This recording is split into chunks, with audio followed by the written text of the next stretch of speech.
السلام علیکم ورحمۃ اللہ وبرکاتہ۔ الحمد للہ نحمده ونستعینه ونستغفره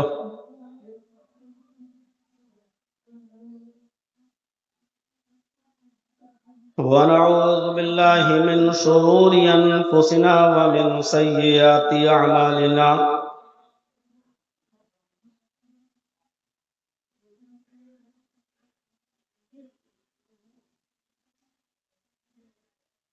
من يهده اللہ فلا مضل له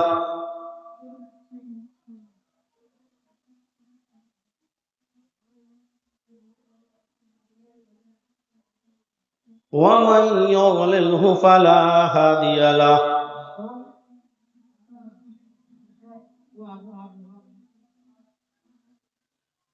وأشهد أن لا إله إلا الله وحده لا شريك له،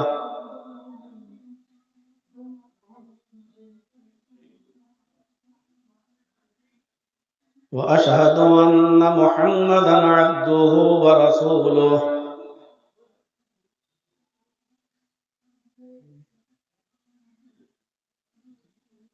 أما بعد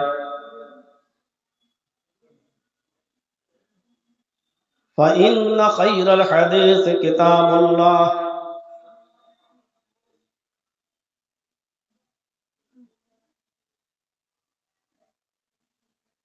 وخير الهدي هدي محمد صلى الله عليه وسلم،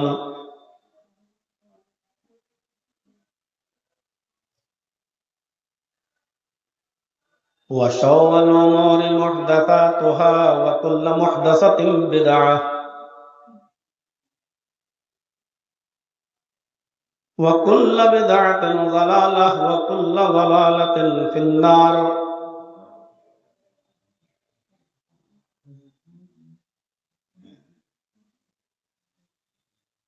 أعوذ بالله من الشيطان الرجيم،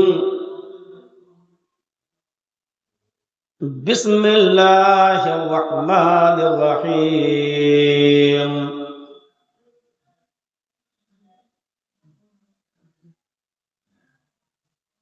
هو الذي بعث في الأميين رسولا منهم يتلو عليهم آياته ويزكيهم ويعلمهم الكتاب والحكمة وإن كانوا من قبل لفي ضلال مبين۔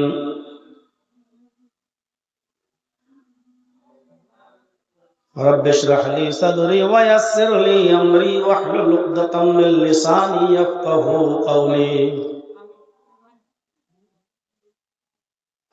اسٹیج پر بیٹھے ہوئے معزز و موقر علماء کرام،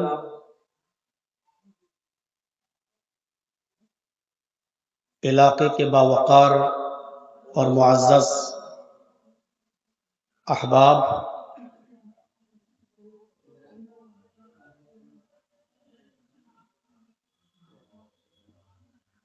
اس مدرسے کے اصلاح المومنین برہیٹ کے اراکین اور ممبران اور ذمہ داران اور برہیٹ کے علاقے اور اس کے اطراف و اکناف سے تشریف لائے ہوئے معزز سامعین حضرات، پردہ نشین اسلامی خواتین، ماں اور بہنوں، نوجوانوں، عزیز بچوں،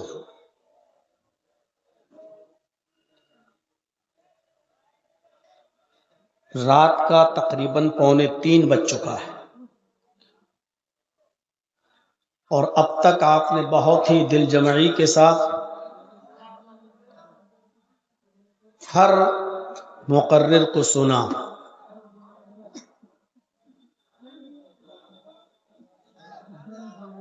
اس جلسے کی تاریخ 1 سال پہلے لے لی گئی تھی، لیکن وہ تاریخ تھی 10 اور 11 فروری۔ پھر آپ لوگوں کے ہاں کچھ چینجنگ ہوئی اور مجھے بڑی دقت ہوئی کیونکہ جب تاریخ دینے کے بعد عین وقت پر جب کوئی اس کو چینج کرتا ہے تو آگے پیچھے کرنے میں بہت پریشانی ہوتی ہے۔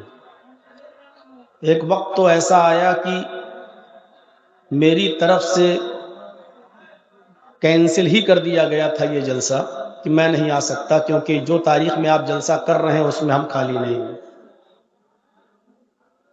اور پھر آپ لوگوں نے ہمارے محترم دوست جناب محمد کریم صاحب کو پکڑا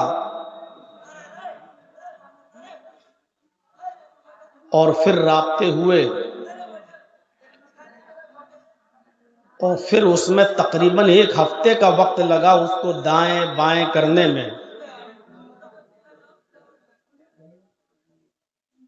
اور پھر کسی نتیجے تک پہنچے کہ آپ کے 2 دن کے اس جلسے کو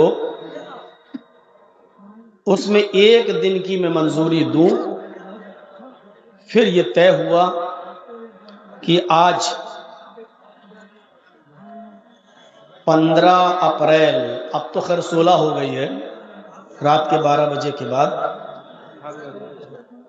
14 اور 15 فروری کو یہ پروگرام جو آپ کا رکھا گیا اس میں 15 فروری دے پایا۔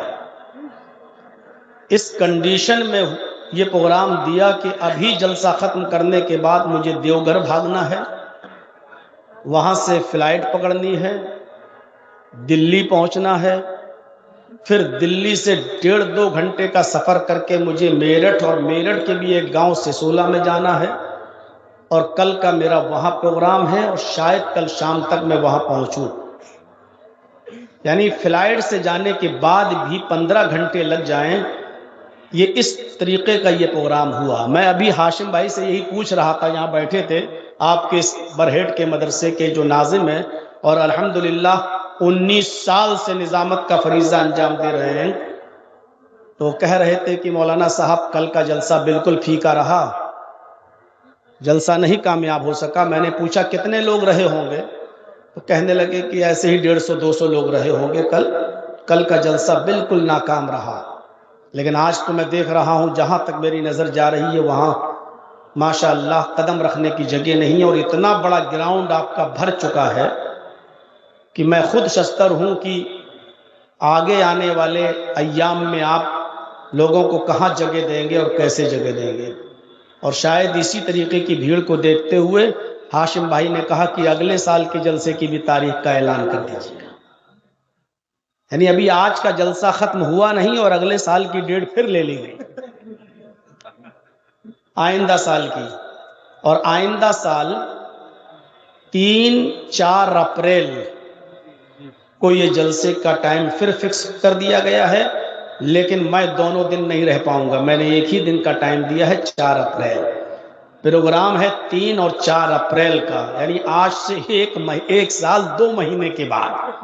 پتہ نہیں میں بھی زندہ رہوں نہ رہوں، کتنے لوگ قبر میں پہنچ جائیں اور کتنے لوگوں کی اللہم اغفر لحینا و میتنا پڑھ لی گئی ہو۔ بہرحال آپ کے اس حوصلے کی میں داد دیتا ہوں، اور اس ادارے کے لیے دعا کرتا ہوں کہ اللہ رب العالمین اس ادارے کو دن دونی اور رات چوگنی ترقی عطا فرمائے، اور اس ادارے سے پڑھنے والے بچوں کو دین کا سپاہی بنائے، اور اس ادارے کو کسی کی نظر نہ لگے، اللہ نظر بد سے بچائے۔ مجھے تو امید تھی جو مجھے ٹائم ملے گا، لیکن مجھے یہ امید تھی کہ 1:30 یا 2 بجے تک مل جائے گا، لیکن 2:45 بج جائیں گے، اس کا علم خیر مجھے بھی نہیں تھا، ہوتا ہے۔ اور میرے لیے بھی اچھا یہ ہوا کہ پروگرام ختم کروں گا اور فوراً یہاں سے نکل کے اب سونے کا موقع نہیں ملے گا، سیدھے سفر دیوگھر کا۔ جتنی دیر آپ کے سامنے میں بیٹھوں، آپ سے گزارش ہے کہ بہت ہی دل جمعی کے ساتھ سنیں، کچھ اہم باتیں ہمارے اور آپ کے سامنے آئیں گی، اللہ کہنے والوں کو اور سننے والوں کو عمل کی توفیق عطا فرمائے۔ مجھ سے قبل عبدالغفار سلفی حفظہ اللہ سے آپ نے سماعت فرمایا، اور ان سے بھی پہلے فضل الرحمان صاحب سے سماعت فرمایا، اور میں جہاں رکا ہوا ہوں، ٹھہرا ہوا ہوں، امید علی صاحب کے گھر پہ، اللہ ان کی مغفرت فرمائے جو اس وقت دنیا میں نہیں ہیں، تو وہاں آواز آ رہی تھی پتہ نہیں کون یہاں نظامت کے فریضے انجام دے رہا تھا کہ کون تھا، وہ کہہ رہا تھا کہ عبد الغفار صاحب بھی یو پی کے، فضل الرحمان صاحب بھی یو پی کے، مولانا جرجی صاحب بھی یو پی کے، یو پی والوں کا قبضہ ہو گیا جھارکھنڈ پر۔ لیکن آپ کو شاید یہ نہیں معلوم ہو، یو پی والوں کا نہیں، اٹاوا والوں کا قبضہ ہوا ہے آپ کے جھارکھنڈ پر۔ فضل الرحمان بھی اٹاوا کے اور میں بھی اٹاوا۔ خیر اس میں کوئی بڑی بات نہیں ہے، اللہ رب العالمین جس سے بھی دین کا کام لیتا ہے، ضرورت اس بات کی ہے کہ ہم سننے سے زیادہ اس پر عمل کریں، یہی وقت کی ضرورت ہے۔ سچ بتاتا ہوں، جتنے آپ یہاں بیٹھے ہیں، اللہ کی قسم اس سے زیادہ لوگ باہر دکانوں میں ہیں۔ میری گاڑی کس پوزیشن اور کس کنڈیشن سے یہاں تک پہنچی وہ میں سمجھ رہا ہوں۔ جب مجھ جیسے آدمی کو 100 قدم 200 قدم کی دوری پر آنے میں 15 سے 20 منٹ لگ جائیں تو آپ سوچئے کہ عام لوگوں کو کتنی پریشانی ہوگی۔ آپ جتنے یہاں مرد بیٹھے ہیں نا، اس سے زیادہ عورتیں برقع پہن پہن کے باہر جلیبیاں خرید رہی ہیں، لپسٹک خرید رہی ہیں، چوڑیاں خرید رہی ہیں۔ مجھے شاید ایسا لگتا، میں نے آپ کے ہاں عید اور بقرعید تو دیکھی نہیں ہے، لیکن مجھے ایسا لگتا ہے کہ عید کے دن بھی ایسا چہل پہل نہیں ہوتی ہوگی جیسے جلسے میں آج میں دیکھ رہا ہوں۔ میرا دل کہہ رہا اندر سے، مجھے معلوم نہیں ہے، شاید اتنا چہل پہل عید کے دن بھی نہ ہوتی ہو مردوں کی عورتوں کی جتنی آج کے دن میں دیکھ رہا ہوں۔ اللہ رب العالمین ان جلسوں سے اصلاح کا کام لے، اور ہمارے ان بھائیوں کو جو بازاروں میں اور ان بہنوں کو جو بازاروں میں گھوم رہے اور گھوم رہی ہیں، اللہ رب العالمین ان کو بھی پردے کے ساتھ جلسے میں آنے کی، پردے کے ساتھ جلسہ سننے کی، اور پردے کے ساتھ اپنے گھر واپس جانے کی توفیق عطا فرمائے، اور پردے کو اپنی زندگی میں نافذ فرمانے کی بھی توفیق عطا فرمائے۔ نبی اکرم صلی اللہ علیہ وسلم اس دنیا میں آئے تو آپ کی پہلی نظر معاشرے ہی پر تھی، سماج پر ہی تھی۔ سماج کیا ہوا یار؟ ابھی تک تو آپ کبھی ہلہ نہیں کر رہے تھے، میں آیا ہوں تو شور کرنا شروع کر دیا۔ دکھائی نہیں دے رہا ہوں؟ اے بھائی بیٹھ جاؤ، دیکھنا ضروری ہے ان لوگوں کو پیچھے جو بیٹھے ہیں۔ بھائی ایسے مت دیکھنا کہ مجھ پہ نظر لگ جائے، ویسے ہی 57 کلو کا ہوں اور کم نہ ہو جاؤ۔ بیٹھ جائیے، آپ لوگ بیٹھ جاؤ، پیچھے والوں کو دقت نہ ہو۔ اب بھائی اتنی دیر سے بیٹھے ہیں اور آپ کھڑے ہو جائیں گے ان کے سامنے تو غصہ تو ان کا جائز ہے نا۔ آپ تو آ گئے چھچورا پن کر کے، فیلڈ دیکھ کے، ہم کو نہیں معلوم ہے کہ آپ کے میدان میں کیا کیا ہو رہا ہے۔ ابھی بھی چلے جائیے، کتنے برقعے والیاں گودیوں میں لیٹی ہوئی ہیں دوسروں کے، اس رات میں بھی سب معلوم ہے۔ اب یہ لوگ شروع سے بیٹھے ہیں تو آپ ان کو بیچ میں کھڑے ہو کے ڈسٹرب کریں گے؟ بیٹھ جائیے بھائی۔ 25-26 سالوں سے جلسہ کر رہا ہوں، بہار میں تو پکڑے جاتے ہیں ہر جلسے میں لڑکے اور لڑکی، بٹھا لیا جاتا ہے، صبح پنچایتی ہوتی ہے، کیا کیا جائے، یہ سب دیکھا ہوا ہوں اپنی آنکھوں سے۔ جلسے دین کی اصلاح کے لیے ہوتے ہیں، بیچارے 19 سال سے ناظم ہیں، پوچھئے کتنی محنت کی ہوگی ان لوگ اس ادارے کو یہاں تک پہنچانے میں، اتنی ترقی کرنے میں۔ اس جلسے کو کامیاب کیجئے میرے بھائیوں۔ نبی اکرم نے معاشرے کی اصلاح کی، کیا برائیاں نہیں تھی؟ کون سی ایسی برائی تھی جو محمد الرسول اللہ کے آنے سے پہلے عرب کے اندر موجود نہیں تھی؟ قرآن کہتا ہے هو الذی بعث فی الأمیین رسولا منہم یتلو علیہم آیاتہ، ہم نے امیوں کے اندر ایک امی رسول انہی میں سے بھیجا، ان پڑھوں کے اندر ایک رسول انہی میں سے ہم نے ان کے اندر مبعوث فرمایا، یتلو علیہم آیاتہ، وہ اللہ کی آیتوں کی تلاوت کرتا ہے، قرآن کی تلاوت کرتا ہے، وَيُزَكِّيهِمْ، اور معاشرے کو پاک و صاف کرتا ہے، تزکیہ نفس۔ اس لیے اگر کوئی ایسی بات ہمارے سامنے آ جائے جو ہمارے معاشرے میں پائی جاتی ہے اور جرجیز صاحب اگر اس کو بیان کر رہے ہوں اور وہ ہمارے اندر پائی جاتی ہو تو اس کو برا نہیں ماننا چاہیے کہ صاحب یہ ہمارے خلاف بول رہے ہیں، یہ ہمارے سماج میں یہ سب ہو رہا ہے تو اسی کی طرف نشاندہی کر رہے ہیں۔ یہ تو اللہ تعالیٰ نے نبی کی شان بتائی ہے کہ معاشرے کو پاک و صاف، سماج میں جو برائیاں ہیں وہ پاک و صاف کرتے ہیں، آپ تزکیہ نفس کرتے ہیں۔ عرب کے اندر کیسی برائیاں تھیں، ایک ایک پر اگر آپ نظر ڈالیں گے تو آپ دنگ رہ جائیں گے کہ اللہ کے نبی نے ان برائیوں کو کیسے ختم کیا۔ بھاگوت پران کا ایک منتر ہے، اس منتر میں بھی یہی بتایا گیا ہے کہ اندھیرا اتنا ہوگا لیکن اس اندھیرے کو مٹانے والے محمد رسول اللہ ہوں گے نام کے ساتھ۔ اگیان ہیتو کرت موہ مداندھکارم ناشم ودھایم ہتدو دیتے وویکا۔ منتر پڑھوں گا نہیں، بس ایک پڑھ دیا ہوں،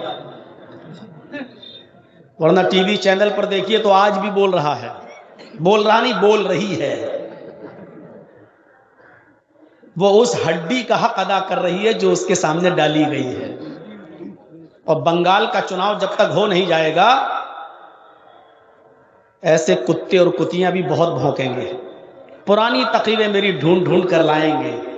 وہ چاہ رہے ہیں کہ کسی طریقے سے بنگال سے ممتا ہٹ جائے اور پھر وہاں ہمارے مالک کی ہماری گورنمنٹ آ جائے۔